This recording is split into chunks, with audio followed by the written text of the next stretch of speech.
how to add another account on Messenger. So if you want to add another account on your Messenger, then first open up your Messenger application. Once you've opened, go for the upper left, which has that three bat icon.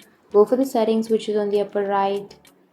And now you can simply switch your accounts from here, which is here on the upper side, or you can simply scroll down and you may have switch account option here on the bottom.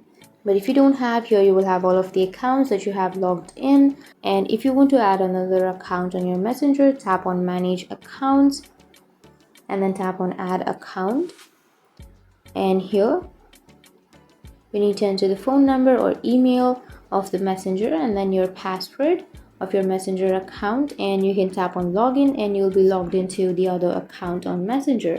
So that's how you can use your multiple accounts. But if you don't remember your password, go for forgot password and then you can reset or recover your password. Or if you don't have the information of your Messenger, then you need to simply log into your Facebook. And once you log into your Facebook, you can simply go for your Messenger through your Facebook.